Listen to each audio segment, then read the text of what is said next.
बच्चों, आज का चैप्टर है मियां नसरुद्दीन। इसकी जो लेखिका है वो कृष्णा सोबती हैं। इन्होंने हम हशमत गद्य से इसको लिया है और इनका कहना है कि थोड़ा लिखो लेकिन अच्छा लिखो। इन्होंने देखो इसमें क्या लिखा है चैप्टर में कि ये जो है मियां नसरुद्दीन एक बहुत ही सुंदर मनोरंजक रेखा चित्र है। इसमें लेखिका ने पुरानी पीढ़ी के बूढ़े नानबाई मियां नसरुद्दीन की स्वभावगत खूबियों को बड़ी रोचकता से साफ सुथरा उभारा है। यानी एक मियां नसरुद्दीन होते हैं, वो अपने आप को नानबाई का मसीहा कहते हैं, रोटी बनाने वाला कहते हैं, और वो अपने बारे में बहुत बखान करते हैं। लेकिन लेखिका जो है लेखिका के सामने उनको झुकना पड़ता है। अब देखो क्या है इसमें कि एक दिन लेखिका जामा मस्जिद के निकट बसे हुए पुराने गढ़ैया मोहल्ले से होकर गुजर रही थी। एक अंधेरी सी साधारण दुकान पर ढेर सा आटा सनते हुए देखकर, सनते यानी आटा मलते हुए देखकर उसका कुछ जानने का मन हुआ। पता चला कि 56 किस्म की रोटियां के उस्ताद मियां नसरुद्दीन नानबाई की दुकान थी। यानी वो ये कहते थे कि मैं 56 तरह की रोटियां बनाना जानता हूँ। मियां अंदर ही बैठी बड़ी बीड़ी के दम ले रहे थे। उनके चेहरे पर गहरी अनुभव की झलक थी और आंखों में चुस्ती और चतुराई चमक रही थी। यानी वो इसी नाम से फेमस थे कि वो 56 प्रकार की रोटियां बनाना जानते हैं, लेकिन वास्तव में ऐसा नहीं था।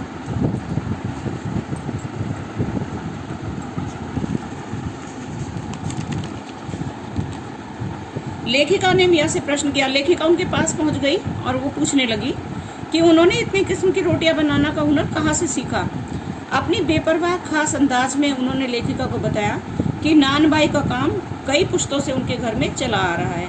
यानी उन्होंने लेखिका को बताया कि ये काम तो हमारा पीढ़ी दर पीढ़ी चला आ रहा है। और ये जो उन्होंने बोला तो बड़े ही अंदाज में बोला जिससे लेखिका उनकी बातों में आ जाए। उनके वालिद मियां बरकत शाही गढ़ैया वाले नानबाई के नाम से मशहूर थे। उनके दादा साहिब मियां कल्लन भी बहुत ऊंचे दर्जे के नानबाई थे।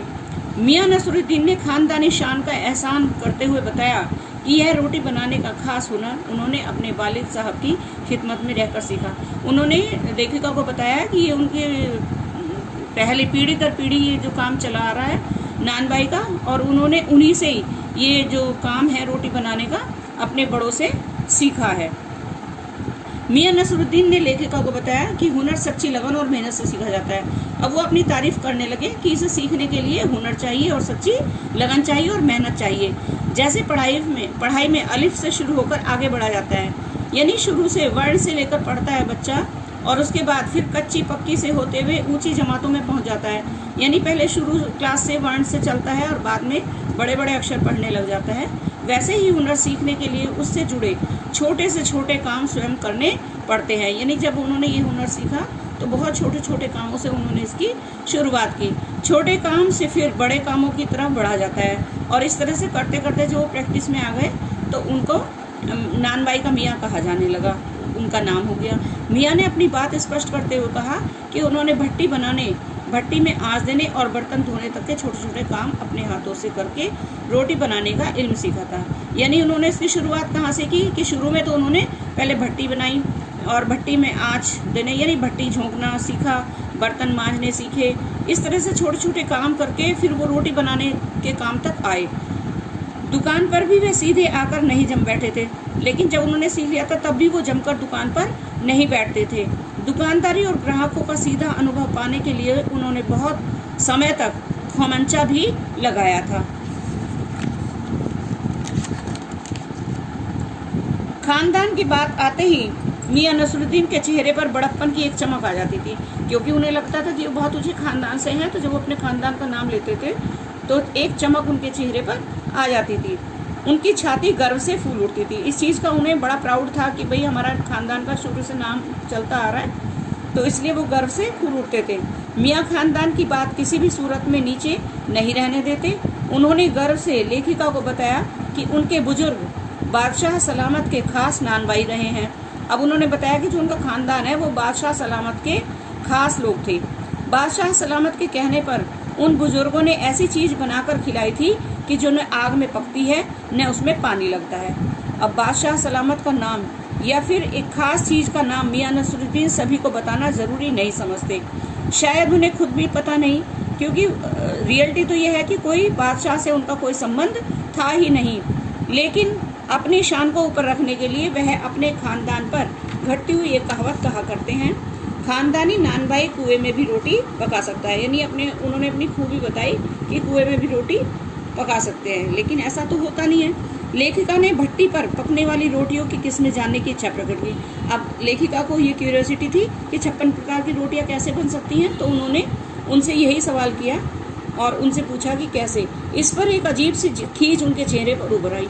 अब वो खींच गए, क्योंकि ये तो सत्य नहीं था, तो वो खींच गए इस बात को सुन करके। कुछ सुनकर उन्होंने चंद रोटियों के नाम फटाफट गिना डाले। अब वो जो है झल्ला गए इस बात पर, और 2-4 रोटी, जो 2-4 किस्में हैं रोटी की, वो उन्होंने उनको गिनवा दी। तो उनकी रोटी की तारीफ में उन्होंने कहा कि पापड़ से भी महीन होती है। यानी एक रोटी बताई उन्होंने उनकी रोटी, और बताया कि पापड़ से भी पतली होती है, महीन यानी पतली होती है। लेकिन कहते कहते वे पिछले ज़माने की यादों में डूब गए। वहाँ से हट करके वो जो है बात को कहीं और ले गए। उनका दर्द सच्चा था। पहले के समान खाने पकाने का न अब कोई शौक है और न चीज़ों की कद्र है।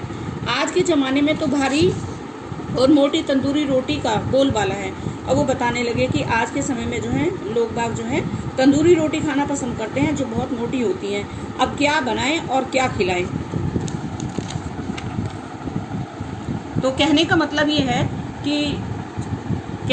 ये है कि कोई भी बादशाह से उनका कोई लिंक नहीं था, वो सिर्फ अपने खानदान का बखान कर रहे थे। इस तरह से जब लेखिका उनकी बात की तह तक पहुंच जाती है तो वो सही जवाब नहीं दे पाते और तुनक जाते हैं। अब यही इस चैप्टर की समरी है। मैं आपको क्वेश्चन आंसर दे रही हूँ, ये आपको खुद ही करने उतारने हैं सिर्फ, बस। Thank you.